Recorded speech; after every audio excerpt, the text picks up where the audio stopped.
I guess I want to start with a philosophical question. Goes back to Descartes, the mind-body problem,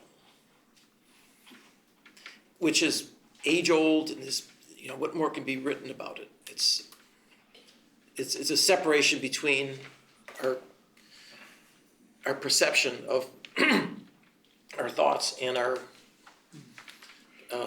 conscious awareness of the world, and the physical reality of what is producing it. And the reality is that most of the people in the world are still living in that era, in the sense of that conceptual philosophical framework. And I think the prediction is that over the next 25 or 30 years, that's all going to change. In the sense that we're really going to understand on a very fundamental level, in the same way that we now understand life, the basic principles and mechanisms of self-replication. And that's now something in the textbooks, and everybody, grade school kids, can learn it. And we're going through that process, just beginning. We have the tools and techniques, the technology. Without the technology, we wouldn't get off the ground. And I'm going to give them a flavor of that, just what the technology is that we have that allows us to make these, the leap. And then I want to actually, after basically setting up where I see the brain is going, and where I think we'll end up. We'll end up with a much better understanding of ourselves, demystifying a lot of things about, mysteries of everybody has a brain, and everybody questions it. What's going on? How do I have that thought? Where does it come from? And the decisions and all of those, from the most basic to the vision mechanism to the highest level creativity, it should be possible to make progress with that over the next few decades. But there's But as Feynman once said, you haven't really understood something unless you could build it and see how it works, right? And the same thing with physics. You can't be sure that you can get. Physics will take you to the moon until you actually get there, and celestial mechanics actually works, right? I mean, I'm not sure anybody doubted it, but here's actually a little factoid that you may not be aware, is that the astronomical unit back in the 1960s was off by 1 part in 10 to the fourth, and they did some radar bounces off of Venus in order to get the number accurate enough so that when they send satellite probes out there, they could actually get there, as opposed to being off by a million miles. So, you've got to get the numbers right.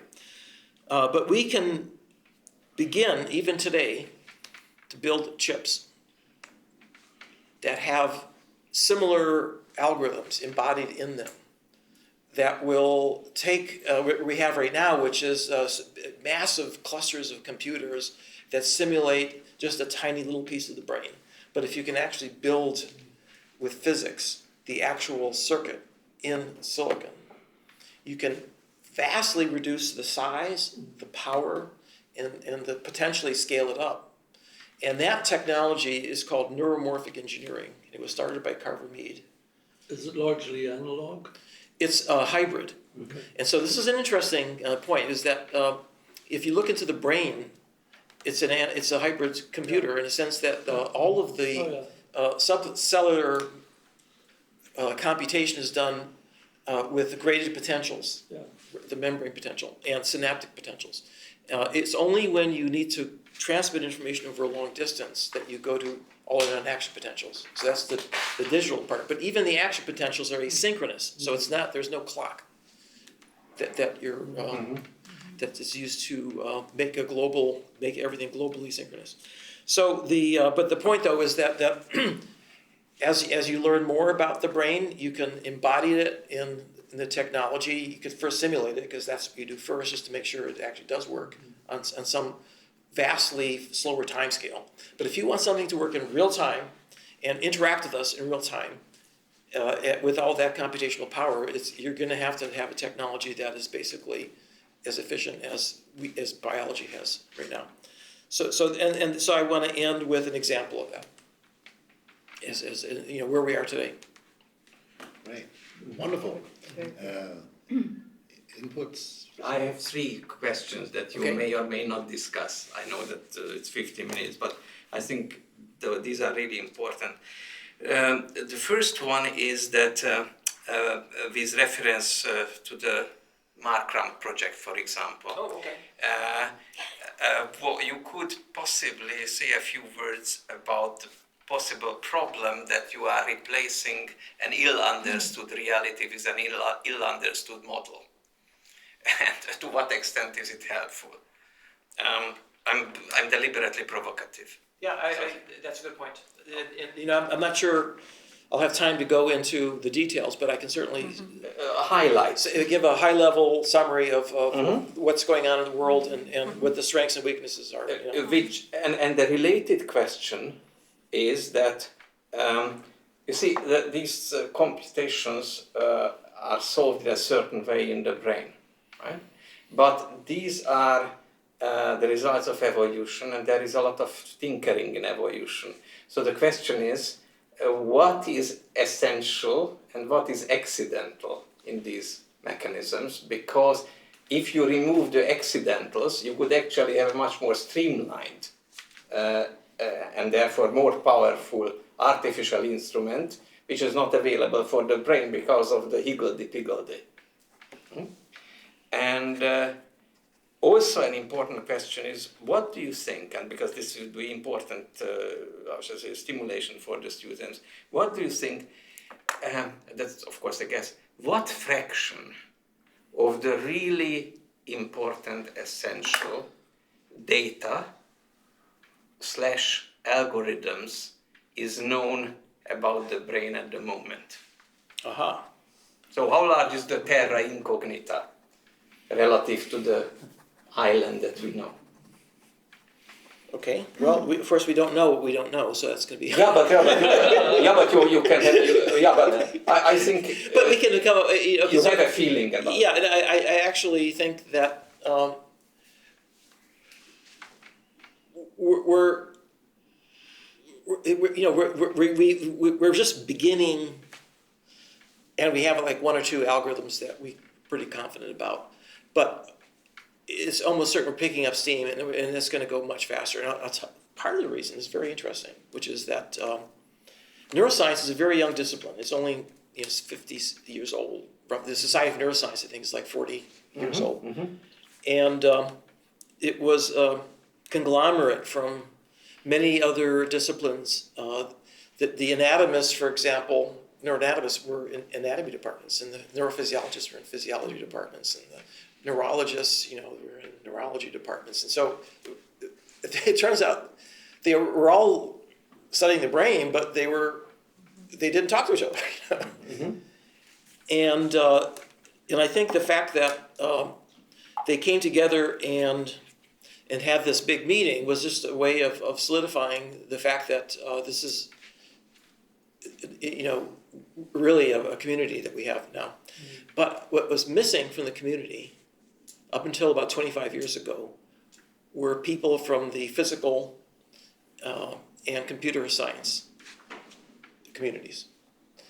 It just weren't there. I was a pioneer in a sense. I came into this from physics. I was one of the first to go in and actually immerse myself in neuroscience to the point where I could understand and talk to them, because every field has this jargon, and so now it's really transformed in the sense that there's a flood of people coming in from math and physics and engineering, and there's more importantly there's funding for them. And every neuroscientist that used to be very skeptical are now flooded with data, and they say, what am I going to do with it? And so, without people who have these skills, they'd be dead in the water. So it's now for the first time, and that's why I think it's going to be much faster now, because we have these quantitative analysis and algorithms to that can be tested. So that's really, I can say something about that. A couple of quick questions. One is, You said within the next 25 years, there seems to be an explosion of developments in neuroscience. I certainly don't doubt that. But I'm wondering, you referred to Descartes, and I'm wondering if you're saying that in 25 years' time, we will have proved that there's only material. I think it's going to be more interesting than that. Good. I don't think that we don't have the conceptual framework now to replace it. And it's going to come from some dynamical systems analysis of how the complexity of the brain gives rise to these higher order concepts. And that it's a mathematical concept that we have to develop. It's not, it's not necessarily an algorithm, but it's so the thing that one of the things that has held us back is that in mathematics up until recently, and certainly in statistics, all of statistics is based on low-dimensional small data sets. I mean, if you go to a statistics department, the way you get a PhD is by proving a theorem. Yeah. And typically the data you have is minuscule in terms of the dimensionality, right? Assuming normal. Yeah, and you make assumptions. When I was a graduate student in physics, we had a prayer. It was the pray. Every morning, before you go to bed, you say, "Good Lord, let the world be linear." And let the noise be Gaussian, and may all the equations be separable.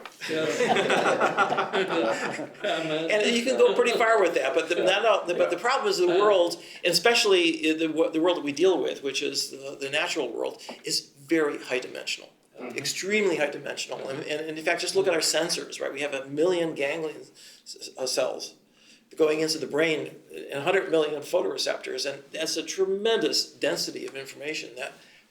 It's almost like a fire hose that you're taking in, and you've got to extract from that meaningful information. So that's where evolution comes in. And you're absolutely right. Evolution is a tinker. It's not. I think Jacques Monod had this insight, and which means that it's not. It wasn't designed by an engineer. And it's not going to be, our conceptual framework isn't going to be the right one to use right now. But I think we'll figure it out what the right one is. My other question is, if you're designing circuits that simulate the brain or parts of the brain, my guess is those are going to obviously, I think they're going to be, that will be parallel computation or concurrent computation. Right. Therefore, Massively. This is something computer science has never fully solved. Will the insights of those circuits go back to computers, so that we get new circuits for computers? Well, I really think that it's a new era for computation. Yeah. That is to say, you're right. Parallel computing is a very difficult problem, and the reason is that we've basically tried to approach it the same way we do writing a simple linear program. But if you have a million processors, how do you organize all the million programs and how they interact with each other? And timing is really important, and that's very few people can actually handle that, right? That kind of complexity. But the beauty of brain, as I told you, is that it's asynchronous, and so you have the information flowing through the circuit the way water flows through. But it's decisions are being made, nonlinear decisions at every stage.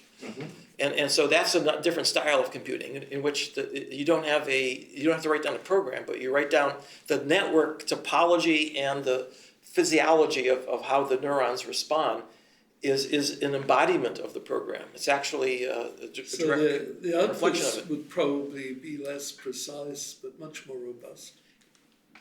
I think that's a good way of putting it, is that you've traded that off, right? So you have maximized the robustness. And the thing about biology is that unlike complexity theory, where you're trying to find the optimal solution, in biology, all you have to do is find a good enough solution that gets you by, makes so you can survive. And it doesn't have to be perfect, but as long as it's good enough. And that's another form of computing, right? It used to be said when I was studying engineering, what's the definition of an engineer? There's many such questions like that, or answers. An engineer is someone, when you ask what's 3 times 4, fishes in his pocket, takes out a slide rule, says, about 12. Yes, yes. Well, we just want to ask a naive question. 25 years from now, when people know all this stuff, is it going to make it harder for people to sort of treat themselves as responsible agents, as it were, if you really know what's actually going on? That's a good question. It's hard to predict. I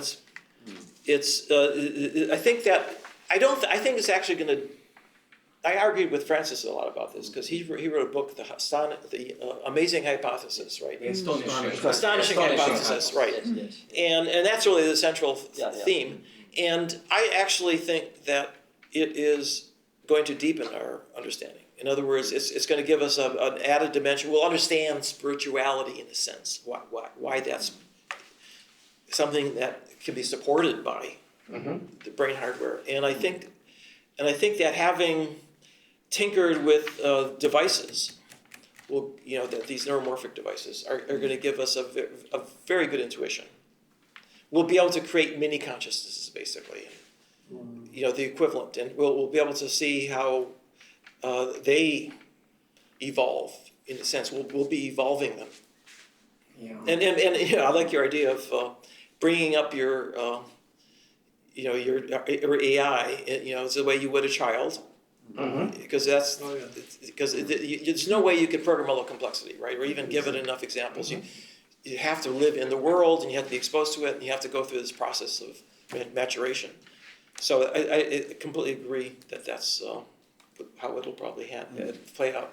Okay, so I want to start with the question: how will society respond to these hot topics? We have heard these fascinating presentations, opening up, new vistas that the public largely is not aware of. And talking to students, it's the transmission of knowledge to the next generation. These are the future people who will work and continue working on what you have been saying, but how will society respond to it? Now, there are different facets to this. One, obviously, that I need to mention is funding. Society has to support what you want to do, and this comes through funding. And I want to make a passionate plea for what was called by Abraham Flexer the usefulness of useless knowledge, which was the manifesto that led to the Princeton Institute of Advanced Study. And I think that this needs to be repeated again and again to policymakers and to funders. Then I want to go on and to take up what you have been talking about, technology, yeah? Mm-hmm. But I think in the mind of many people, there is a confusion: what is science, what is technology, what is innovation? And somehow they're all mixed up. But I still want to make a distinction in the sense that technology, if you go back, from day one of our ancestors, opening a nut, or it's an expansion of our limited capacities. And by now we have reached a state where we can do all the wonderful things that you have been talking about. Nevertheless, technology is not identical with doing science. There is this intimate connection. If you have a new technology, you can do things that you were dreaming of before, you were unable to do it. At the same time, technology is embodied scientific knowledge, because in order to come up with these instrumentations, you have to understand not only how to build them, but what are you building them. And then there are the unexpected uses. You have an instrument, you can never foresee what the instrument will be used for. So I just want to re-emphasize that this is something that in the mind of most people needs to be taken apart. Now, one of the turning now to not only the funders, I may mention also the different, NSF now has come up with these 6 big topics. You probably have followed this: human technology interaction, the quantum world, the new view of the universe, etc. Now, politicians, policymakers, they tend to, they want to have a say, and they want to delineate where the money should go in broad areas.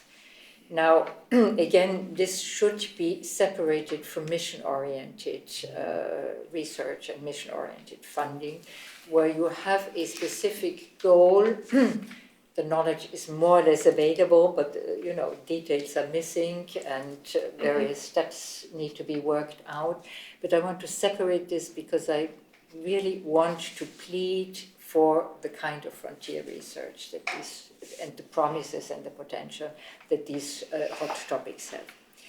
Now, for the broad public, AI, enhanced intelligence, whatever you mention, how we understand ourselves, can you treat AI like a child, etc., it conjures up some worries and anxieties. And as I have mentioned in my book, it was really triggered by this great discrepancy that I see in the way how science beautifully thrives with uncertainty, because uncertainty is pushing you further into what is not yet known. For society, there is almost the opposite, there's a craving for certainty. And therefore, it is crucial to try to change the understanding in society that uncertainty is nothing to be afraid of.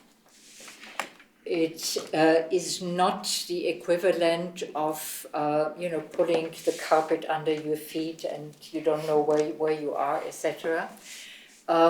And to come up with a reinsurance towards the public if you understand what scientists are doing. Now, in my view, I think there have been several, let's put it, misunderstandings in the way how scientists have communicated with the public. The first one was the so-called public understanding of science, which was based on a misunderstanding on the part of scientists. Misunderstanding being the assumption, if we only inform the public, they would go along and support us. And this has proven to be wrong, simply wrong. Then came, concepts like public awareness of science, public engagement with science, etc. But I think part of this misunderstanding is also that many also large research organizations, they want to impress the public with finished products, on glossy paper, on demonstrations where you present the finished thing. And what gets lost is to engage the public in the process of how to get there. And it's this kind of engagement, some kind of participation, giving a feeling of what the process of research consists of. And again, it's a voyage in uncertainty, because research, you don't know where you will end up, and you don't know what the product will be. I mean, we have some assurances, looking back to history, we can say we are confident, etc., but you cannot predict it. So I think this is something to be worked on, to be conveyed to the public. And then how to deal with these worries. There has been lots of research done on risk perception. And the upshot of it is, in general, people worry about the wrong risks. And to put it in a nutshell, people tend to worry about what they are already familiar with. If you know what the risk is, there are people who break into your house. You feel more comfortable because you know what you're worrying about. So it's one of the psychological mechanisms. Yeah? And what is underestimated, of course, are the systemic risks. And in everything you have said, there are vulnerabilities for society, for the systems involved. Systems break down from time to time. You have somehow to anticipate, prepare for it. The same in the environment. I mean, geophysical hazards, are there. They cannot be predicted. Nevertheless, it's something that we need to prepare and take the public along with. So that's the other point I want to make. And then I thought I would like to move on to what is happening now on this interface between science and society. Now, there is something called citizen science, which is taking different shapes and forms. It has always existed in astronomy. You have had a fan club, from the very beginning, and you have had people, traveling around the world to see an eclipse and things of this. And in botany, but not in many other subjects. And in botany. Now we see a revival of this. We have seen it already happening in the environmental field. People who volunteer to monitor, pollution, this and that. And of course, new technology helps because you give people an app, and you can collect the data. You have more reliable measurements. It's easier to organize it, etc. But then there are also the kids mainly who are computer savvy.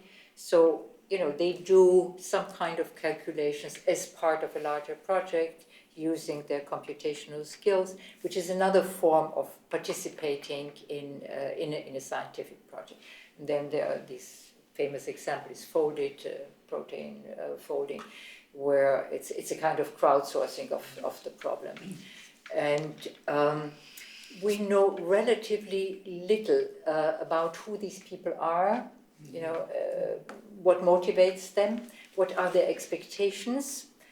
How can we sustain, volunteers can come and go.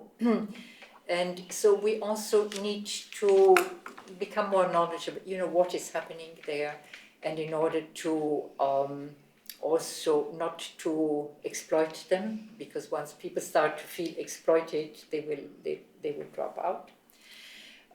So there's something to be done there. But then there's also bringing them into the research process itself is, I think, the greatest benefit. It's not that you have people who are cheap labor, who send in their data. And we will need much more in the life sciences, people willing to give their genome for public research in order to make it public, but also tissues, etc., etc. So much of this is needed. But in order to keep the momentum that is being created, this opening of science, to keep the momentum, I think it is very important to somehow make people feel to be part of this exciting venture that you have described so well. And to help them, the contributions, even if some people tend to think, there will be big contributions. I think there's an important distinction to be made. This was Harry Collins in the UK, who was a social scientist studying gravitational wave people for many, many years. And he came up with an important distinction. He said, I was hanging out with these people. I was able to get to the point of understanding them, speaking the language, etc. Then he even made a sort of Turing test with them, and he was passed as a gravitational physicist. But he made the important distinction: there is interactional expertise and there's contributing expertise. There's what again? Contributing. There's interactional. Oh, yeah. So, Sure. you can reach a level Yeah. where you can talk to each Yeah. other, but you will never be able to make a contribution in the sense of contributing to the scientific advance. And I think this is a useful distinction. So not to overstate the expectations that you have, but not to, put people down either. And we have seen it also in the life sciences, in the biomedical field, that patient groups have an enormous amount of knowledge and expertise where the doctors, know one part and they do that. Well, I mean, I resonate very much with all of that. Just a couple of points. I mean, on risk perception, I mean, I think there are some slight exceptions in that the sort of dread risk of radiation is one where people probably exaggerate the risk.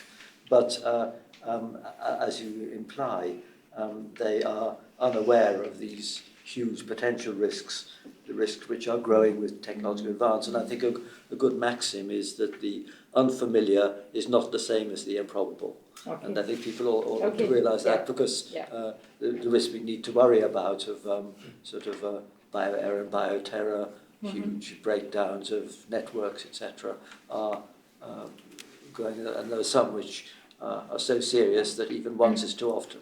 I would just comment or two on this. I really like this.